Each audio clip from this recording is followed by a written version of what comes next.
The History of Castlebar podcast is sponsored by mayobooks.ie. Hello and welcome to the History of Castlebar podcast. I'm John Healy. And I'm Noel Campbell. Each week we'll be discussing a selected chapter from our book, The History of Castlebar, which is available online from mayobooks.ie or in-store in the Castle Bookshop.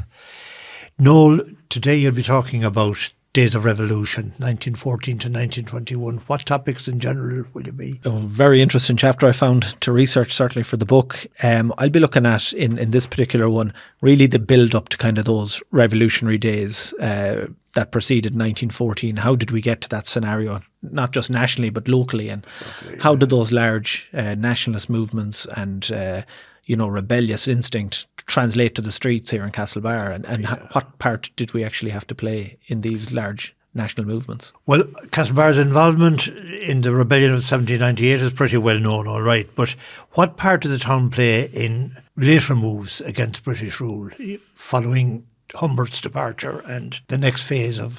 Yeah, I suppose the main thing, post 1798 is that there was almost hysteria in the authorities, the British authorities. They always, from before 1798 and post 1798, they always feared a foreign invasion. And that was, as the Times wrote at the time, rebellion isn't dead, it sleepeth, and there was a constant, I nearly do parallels to America post 9/11. There was a constant fear. There was a constant reminding to the public that France are on the seas and they're coming for us. So after 1798, there was a major crackdown, of course, on secret societies, anything that might resemble something outside of the norm. In Castlebar, right up into, Daniel O'Connell's campaigns, any mass meetings, mass gatherings were viewed as being suspicious, of course. And if it was a Catholic meeting, even more so. They were afraid, of course, that Catholics across Europe were going to unite and help Ireland break its chains and break the union with Britain. So, into the 1860s and actually before the 1860s, in 1867 you have the Fenian Rising, but these things don't happen on their own, of course, and they don't just spring out of the thin air. So there's always great preparation, there's always a lot of secrecy and a lot of work in the build up to any rebellion, regardless of how the final act is successful or not. And by and large, most Irish rebellions didn't go to plan. Obviously, they're always scuppered in some shape or form, whether from without or within, and that was the same for the Fenian Rising of 1867. But there was a lot of preparation in Castlebar, and there was a lot of Fenian activity in Castlebar. So the years in the build-up to that, of course, the authorities don't know when the rebellion is going to take place. But there was a lot of arrests, a lot of raids on homes in Castlebar. There was prominent Fenian families in the town, like the McCormicks. Samuel McCormick and his even more famous brother John were key Fenians and members of a prominent family here in Castlebar. The Fenians were made up of course, the Irish Republican Brotherhood, who were based in Ireland, the IRB, and the Fenian Brotherhood in the USA. So there was a lot of support from America for that, for the Fenian activity. I always wonder, because we don't really hear a lot about Fenian activity in Castlebar, or even in Mayo, maybe.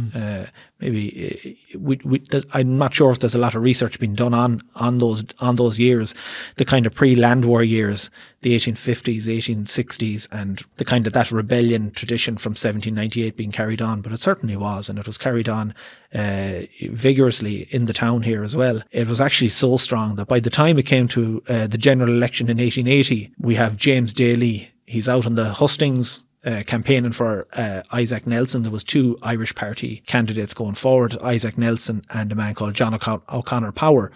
So James Daly, of course, here, prominent Castlebar figure, comes out, Irish nationalist, and he's publicly actually on a platform in front of several hundred people berating.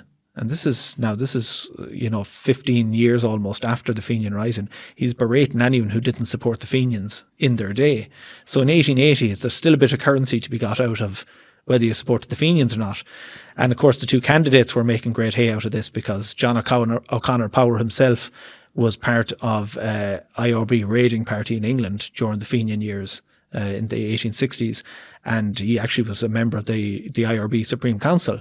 So this would have played well. O'Connor Power is elected, by the way, as well. So even with those strong Fenian credentials, people They liked what they heard, I suppose, and they liked what they saw in O'Connor Power, and he's returned as an MP for Mayo, which is, that's, you can tell by James Daly's speeches that he's really playing the Fenian card, and this is quite a bit of time after the Fenian Rising, so there was still a bit of currency in it, and the people of Castlebar were lapping this up, obviously, as well.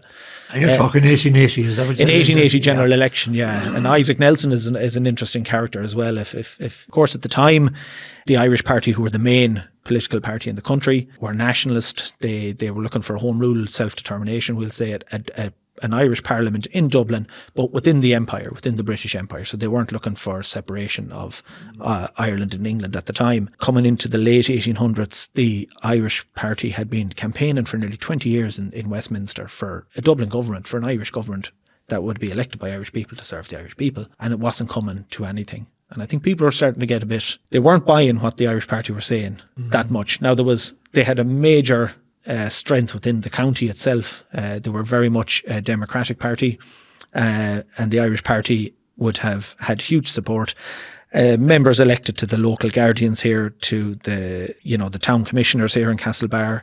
The 4 MPs in Mayo after 1885 were all Irish Party members as well. So they had everything sewn up, they had power sewn up, and really there was nowhere for them to go but up and up.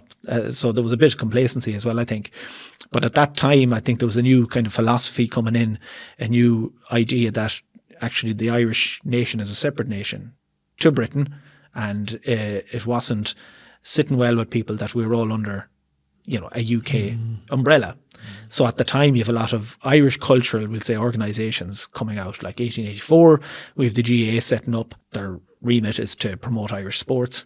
The Gaelic League is formed in 1893, Cunner na Gaeilge, and they're raising debt is to just promote the speaking of Irish and to return Ireland to an Irish-speaking country. So we have several of these organisations coming out. Really, they're hopping on board what the Irish Party aren't doing. And the Irish Party were very much we're part of the union. This Irish thing is maybe to be seen.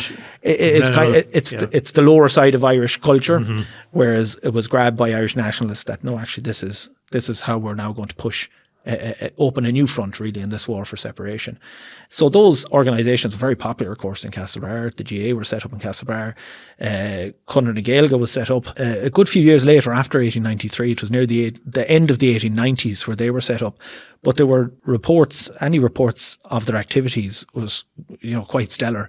They were led by the priests in town, and the priests were really zealous about the Irish language. And I suppose any organisation that was becoming popular and was dragging the masses with them, the priests wanted to be in there and they wanted to be involved. Right. They didn't want to lose their flock. But there was genuine feeling among the priests. I think that's well believed in the town. They're written about. They're held up as an example to other branches of Conrad that this is what Castlebar is doing and you should be following it, and hats off to the priests.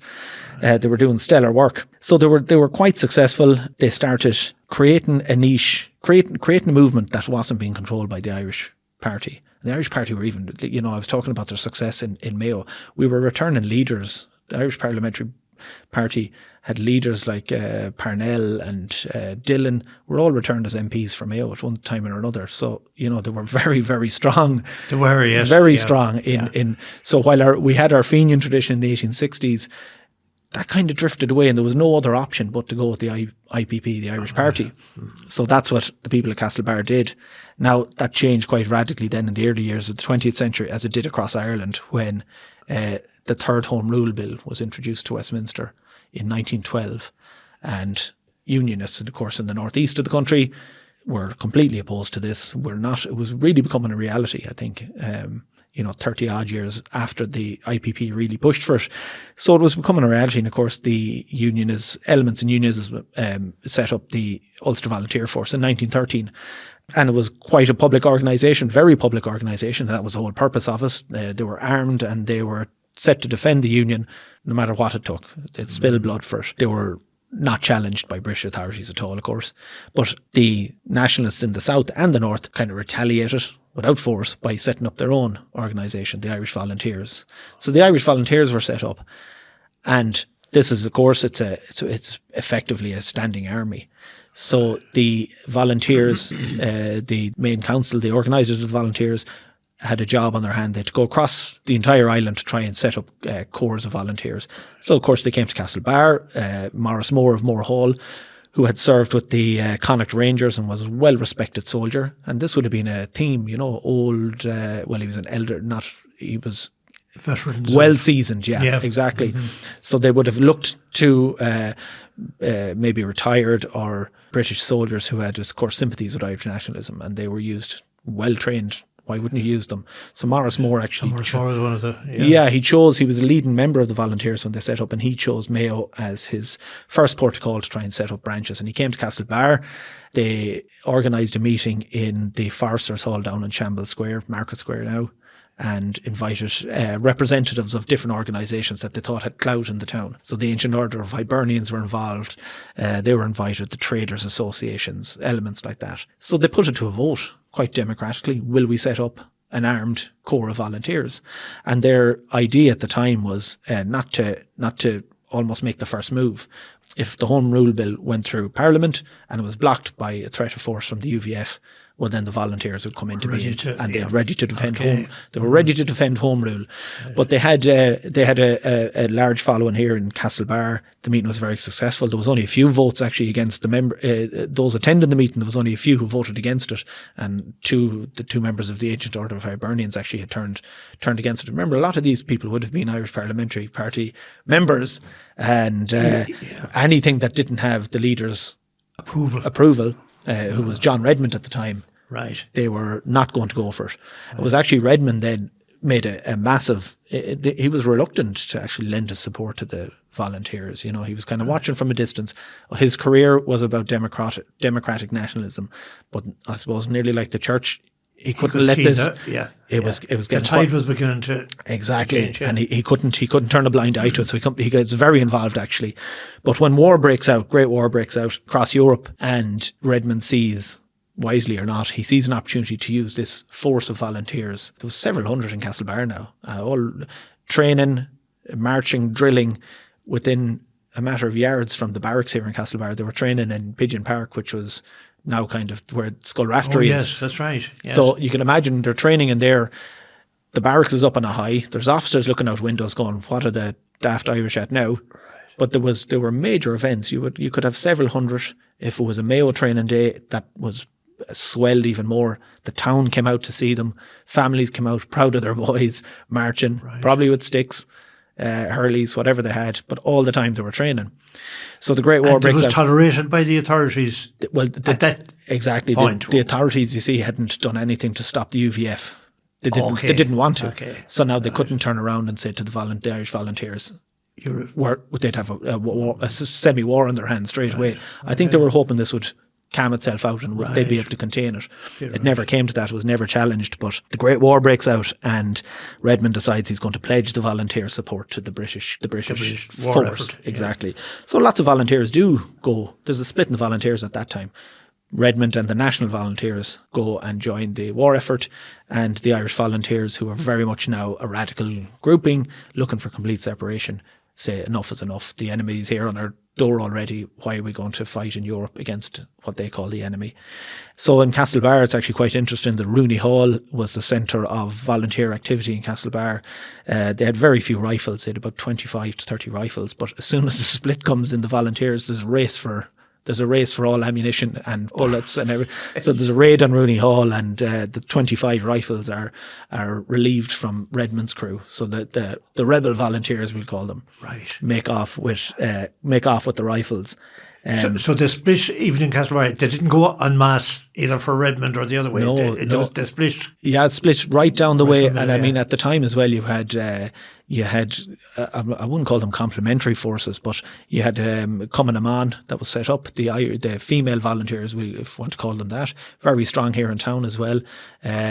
Some of their members went on to be elected to the Urban Council. We know of that's true. Yes. Anne Mary Kearney here from Dr. Paul Kearney's from family. Yes, she was elected. The Boy Scouts na Fianna Éireann, they were set up in Castlebar as well, and they had a very strong. Any boy from 14 years upwards was eligible to join na Fianna Éireann. Na Fianna Éireann they would have been pretty much scouts. So any training day that was being carried out in the countryside, any intelligence running that was needed, the boys who mightn't be spotted were used. So they'd be off doing their flag signals. Flag signal out on the hills to say there's such and such, or I see you're approaching. Yeah, absolutely. So they had their uses as well. But the volunteers split right down in Castlebar. Absolutely, they do. Yeah, and it's quite acrimonious. They had. Smashing into the Rooney building. There's several attempts made over the years to try and reclaim those guns. Then they actually turned both factions. Yeah. So this is kind of the National Volunteers didn't want the Irish Volunteers to have them because they were afraid they'd use them. So they wanted to hold them in the barracks, which was Rooney Hall, keep them safe and sound, because as far as they were concerned, we're all at war in Europe, and that's where our focus should be. Those guns actually turn up again during 1916, and the only 1916 event that happened in Mayo, which was out in there was a run between Ball and Killala, and the RIC had those rifles and they were relieved of them. But there was a man, Ruan, got a medal, 1916 medal for that. That's the only event in Mayo at the time. And how did Moore, where did Moore's allegiance go? Did he go with the Redmonds, or did he stay with... Well, the split, as I said, was quite... Redmond himself, I mean. Moore was a great friend of Redmond, and he reluctantly stayed with Redmond, even though he didn't like, and he wasn't fully behind what Redmond was doing. So somebody who's done more research into this may explain why. I think maybe there was a lot of people who thought at the time we're that close to getting a Home Rule bill through. We're on our third run of it here. So why scuppered? Absolutely, and the belief was given as well to Redmond and his allies that if the volunteers row in and join the British regiments in Ireland, that would be a smooth passage then for Home Rule. And of course we know now, many decades later, that it wasn't only shelved, but the British had decided at the time this can't happen. The Home Rule can never be given because we're supplying a fine chain of young men to the British Army. And what if it happens again? But the volunteers did split, down the line here. But the Irish volunteers never stopped, agitating. Of course, we know that the Irish volunteer leadership in Dublin said, England's problem is our opportunity. And they had planned, well before 1916 that there was going to be a national rising before the war effort stopped. So while England's gaze is on Germany, we're going to take them here while their mind is off Ireland. So in the build up to the Rising, of course, we know the Rising and the kind of mess that happened through command and countermand and everything through Owen MacNeill and the leadership. There was half the leadership were saying we should go, some of the leadership was saying no, we stopped the Rising, which happened in Easter 1916. Nevertheless, it carried out. Nothing happened here, bar the one incident I was mentioning between Ball and Kilshamad. The RIC were moving those rifles, and they were set upon, and the rifles were taken off them. Basically, they were retrieved quite quickly afterwards. I think they knew at that stage exactly whose house to go to, but they knew exactly where to go to. But of course, the Rising takes place. There's no information. All information channels are cut off. So it's nearly a week later before the Connacht Telegraph can report anything on the Rising. They just say, we have no information on it. But that doesn't stop the authorities cracking down. The authorities and the RIC and the police still have their channels open. And Castlebar quickly becomes the centre of the British response to the Rising in Mayo. Of course, the Rising is over, but they're afraid that this will carry on and that you'll have pockets rising up every now and again, and that there's a longer plan to this. So in early May 1916, we have hundreds of British soldiers being trained into the barracks here in town, and they're staying in the lawn and they're staying anywhere they can. So there's several hundred extra troops brought into Castlebar to deal with the Mayo-wide fear of the Rising. Did they take over the jail as well? They had, and they were actually they were commandeering, we'll say, houses as well, private property. Yeah, I think at this time up in Mountain View, the RIC, who needed more, who were drafting in police as well, had taken over a number of houses up there, and that didn't go down well at all. So there's several raids. There's plenty of raids in Castlebar. Arms are found. and this all adds to the British fear that there's still rebellion here in the town.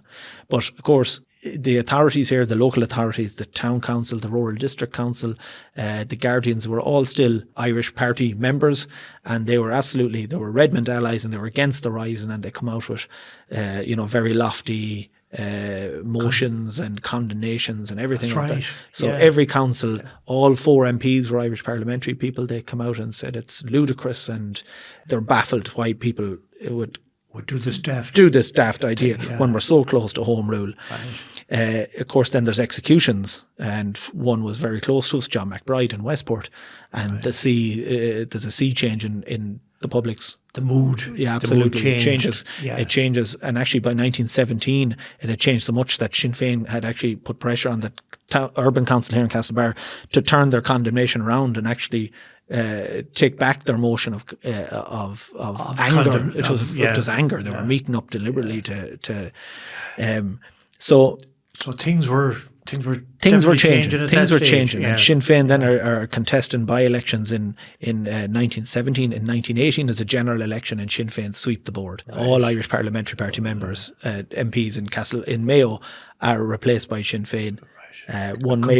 Complete sea change. That continues on again into the 1920 local elections, where all the local authorities here. That's right. They all turned. There's quite a move to Sinn Féin candidates, especially here in Castlebar. Right. Dr. McBride, Anthony McBride, the brother of John McBride, was one of those elected. He was, yes. And members of Cumann and Mon become members of the council quite soon after that as well. So there was quite a sea change, and people have really signed up to kind of Sinn Féin policy at that stage. No unionists left at all at that stage.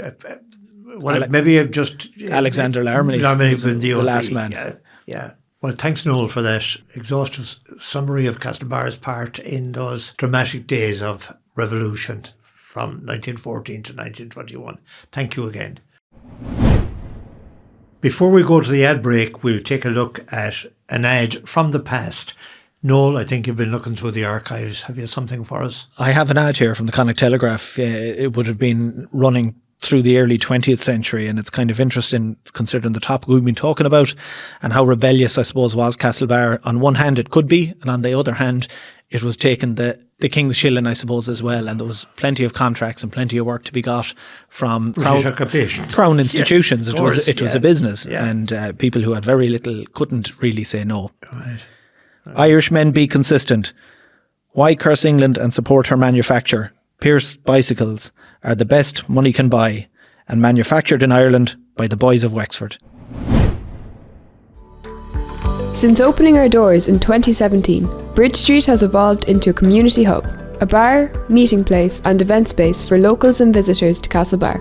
With weekly music sessions and performances of all genres, including a monthly Bridge of Song showcase of up-and-coming singer-songwriters, Bridge Street Castlebar keeps her lit. The Connacht Telegraph, serving the community since 1828 and now reaching 1.5 million people per month on our online and print platforms. Well, listeners, we'd like to invite you to submit any comments or questions you might have. You can submit them to historyofcastlebar@gmail.com, and we'll do what we can to answer any queries. One here this week from Jacinta. She wants to know whether we came across anything interesting regarding Lough Lana and the lakes generally and the rivers during our research. Noel, is there anything that jumped out at you about Lough Lana? It's more a modern observation, as like there was a spell there where the lake wasn't used for quite a time, but now it's come back to life again, and there's plenty of boating and stand-up paddleboarding and all that. I remember when we were younger, it was part of your PE day, and you were brought down and you were brought swimming in the lake. If I think that happened now, there'd be plenty of angry Karens heading into the school. I mean, you have a few years on me, John. How was the lake used back? Well, I suppose the diving board was there was a diving board there which was widely used, and there was an active swimming club long before there was a swimming pool. So there would be galas on the lake, and I remember there was an annual gala, all sorts of competitions and diving and swimming, and acrobatics of all sorts. And of course, it was quite a dangerous lake as well. It was, you wouldn't let the kids, well, obviously you were let up, but you wouldn't let the kids up normally to that place. But the story that caught my imagination, Noel, was the brothers one day this is going back now into the 1920s, where the brothers brought a party of boys up the lake and they went onto one of the islands, and all of a sudden they found that they were being shot at by rifle fire from the far side of the lake. It transpired that a party of the National Army thought that they had come across a camp of irregulars, the irregulars being the boys and their teachers. So the brother had to raise a white flag and make his way out to the shore of the island, and the firing stopped, and the boys came home safely. But it was a story that was told several times, and I suppose, like many a story, it didn't lose in the telling afterwards. That was the one story I remember from the lake. Yeah, if any listeners have stories, and I'm sure there's plenty out there, do send them into historyofcastlebar@gmail.com. Myself and John will be definitely interested in hearing them and adding them to our archive of notes, which are plenty at this stage. So that's it for this week's podcast. Thank you very much for joining us. The book is called The History of Castlebar by Noel Campbell and myself. It can be bought online at mayobooks.ie or in-store in the Castle Bookshop. We'll be back again next week with another topic and chapter. And Noel, we look forward to catching up on that. We look forward to speaking then. The History of Castlebar podcast is sponsored by mayobooks.ie. The series is produced by me, Brendan Gilmartin. If you enjoyed the show, please tell a friend and leave a review.